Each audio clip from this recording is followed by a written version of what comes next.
the good friends, the ones we hold dear, the ones who will tell us what we need to hear, the ones who love us, right or wrong. And to all those good friends that give you this song. Well, hello, good friends, and welcome back to The Last Walk, Remember When, with your host, Ron Baumbach. And we're going back in time again to the fun times. So, get up off your easy chair, walk over to your cupboard, take out that packet of cherry Kool-Aid, get a cold, tall glass of water, stir in your Kool-Aid, mix it so it's nice and cherry-like, reach up into your cupboard, take out some Butterfingers, go back to your easy chair, turn on your lava lamp, close your eyes, get ready, The Last Walk is back! Life is too short, we get only one turn.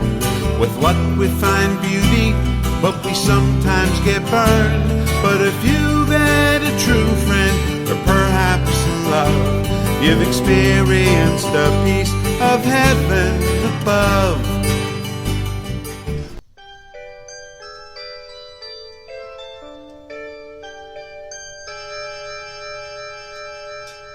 The Whiz Kids had won it, Bobby Thompson had done it, and Yogi read the comics all the while.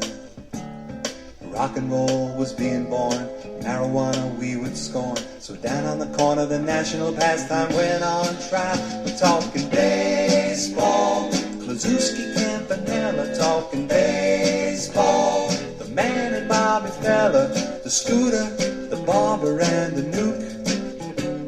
They knew them all from Boston to Dubuque, especially Willie, Mickey and the Duke.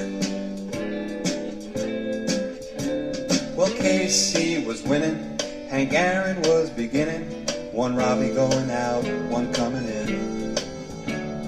Kiner and Midget Goodell, the Thumper and Mel Parnell, and Ike was the only one winning down in Washington. I'm talking baseball, Klazuski, Campanella, talking baseball. The man and Bobby Fella, the Scooter, the Barber and the Duke. They knew them all from Boston to Dubuque, especially Willie,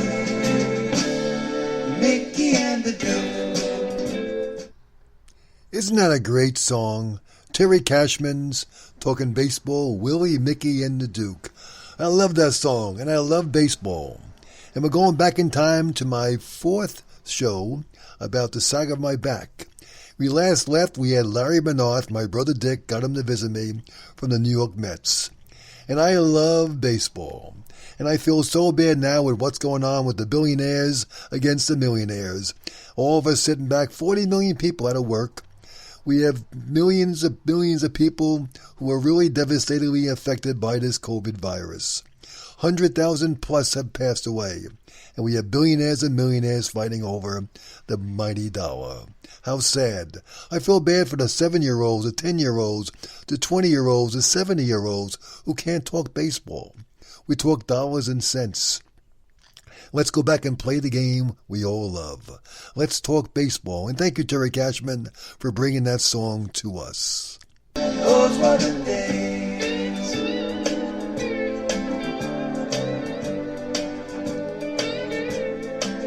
Now, when we last discussed my back, we saw we were visiting with Larry Benoit, my hero in baseball for many, many years. Sadly, Larry left us on New Year's Eve a number of years ago to a better playing field up in the sky. And I learned through the nature of talking to my family and my brother Dick how instrumental this whole thing was. I never realized who Dick contacted to get Larry Benoit to visit me in the Mets. It was none other than Howard Cosell. Hello again, everyone. This is Howard Cosell, speaking of sports. Dick worked for WABC 77 on your radio dial back at the time. He got to know a lot of the disc jockeys, and obviously he got to know Howard Cosell. But one disc jockey who was really cool was Herb Oscar Anderson. Hello again, here's my best to you. This guy was classic. He would passionately make a plea in his morning show to his listeners to send me a card while I was confined in my hospital bed. I would get cards and notes from so many people. We had to put them in boxes. It was incredible. Lonely days are gone, I'm a-going home. My baby just wrote me a letter. And through the power of Facebook, I reconnected with Herb and got my brother Dick to reconnect with Herb. And Herb was announcing on this radio station for a number of months. Sadly, Herb passed away, and he's now announcing from a different station altogether. Obviously, the all-time hits. Now, when Dick worked at ABC, WABC, I also received phone calls from various ABC announcers. John Cameron Swayze, from his Timex fame, it's still ticking. Licking and keep on ticking. He once called me, wished me good luck. It was totally awesome and took me away from what was about to happen in a matter of days. It was the afternoon of December 20th, 1964. After being in the cast for about 3 weeks, the good doctors came in and cut it off me. They had a weird saw they had, some kind of saw. It looked like a real saw cut through wood, but it only cut through plaster and never touched the skin. I don't know how it did that. My mom and dad were there, and they gave the cast to my parents to keep as a souvenir. Only someone like me would save it, which I have for the last 50-some-odd years. They then told me I was going to receive a special whirlpool bath to soothe my body in advance of the operation. Now, this bath was very well welcome. No doubt not only me, to also my roommates. First time I've had a real bath or real shower in 20 days versus the sponge baths. I never knew if it was truly a pre-op procedure or a special request from all the people on the floor. I remember being placed on a gurney, which was attached to my stretcher. The arms came down, picked me up as I lay there. It moved me directly over an iron tub full of warm, moving water. It felt so wonderful. Splish splash, I was taking a bath, long about a Saturday night. I then was hoisted up, placed back on the stretcher, and sent back to my room. I felt like a lobster going into the tank. Whereupon some nurses came and gave me an incredible back rub, and then took out some razor blades and proceeded to shave my hairless back. Seemed kind of odd.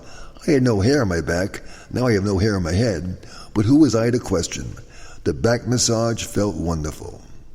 The next morning, December 21st, the nurses started coming in to see me really early and started giving me injections for the pre-op, I was told.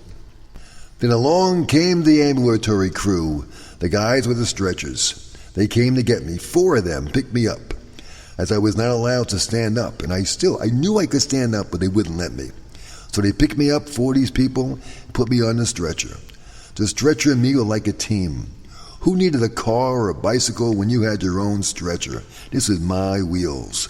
We then went down a few flights to a room that was shut tight by 2 large metal doors. Suddenly, the door swung open. I remember yelling out, "Hey, this is just like the TV show Ben Casey." Remember the show Ben Casey? When it opened up the scene, you see these operation doors swing open, and he would walk in. Well, this was me coming into the operating room in my stretcher. I was brought into the operating room. I had no idea where it was. I told everything would be all right. No, they told me, don't worry, relax, it'll be okay. I would wake up when it's all done. I was chilling and happy. I didn't know what was going on. I was told to count backwards from 100. So I did 100, 99, 98, 97, 96. And I said, when are you going to operate? And they said, it's all done.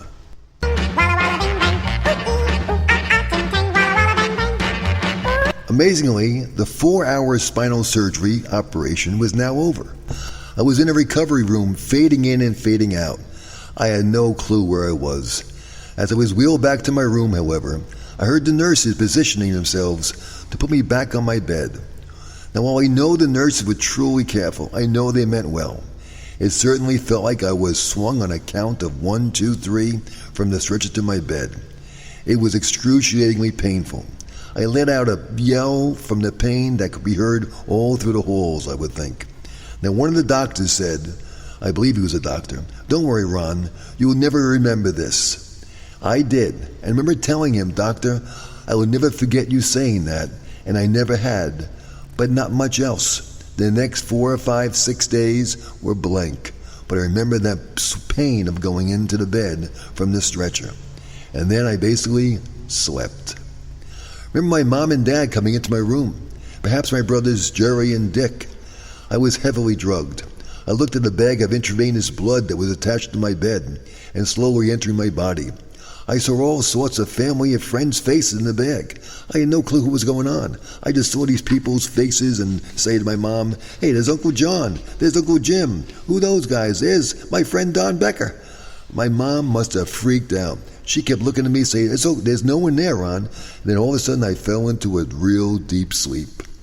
I woke up about 4 days later, not knowing the day or the date. It turned out to be Christmas morning, and as my dad parked the car, my mom happily walked in to see me. I was in pain.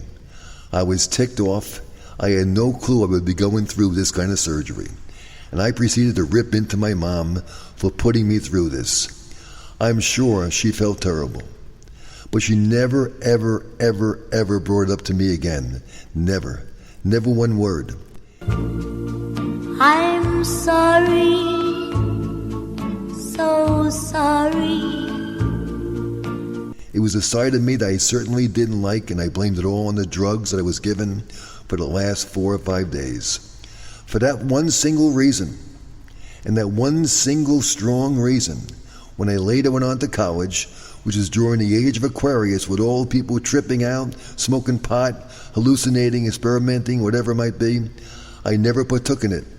I knew firsthand what drugs could do to the mind, and I never ever wanted it to happen to me again. It blew me away for 5 days, and I would never let it do it again.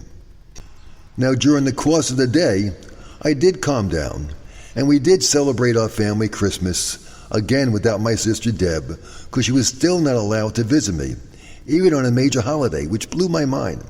I received gifts, but for the first Christmas I could ever recall, I didn't give anybody any gift. But my family was really happy to see me smile, and from what I was told, that became my Christmas gift to them. Our celebration didn't last long, as we were advised that I would need another operation in 6 weeks. The first one only did the upper and lower vertebrae. They would now need to go back in and do the middle ones. During the first surgery, my back was split open, as they said, exposing my spine, so they removed part of my right hip bone, making it into a jelly-type solution and wove it between my vertebrae. They saved the middle vertebrae for the second operation, since it was felt that would be too much to do all at once. Great, I thought. We gotta do this thing all over again? I didn't know it then, but I learned that stitches itch as they heal. I had 2 layers on my back. The deep ones would mysteriously go away on their own. I remember someone saying catgut. I couldn't quite get that. And the larger staple ones, which were really like staples, would have to be removed. A few weeks later, they removed these things, but the itching kept going on. At least the pain, helped by a combination of shots and pills, was easing. I was feeling somewhat better. I would reach my hand behind my back, however, and scratch that freaking itch.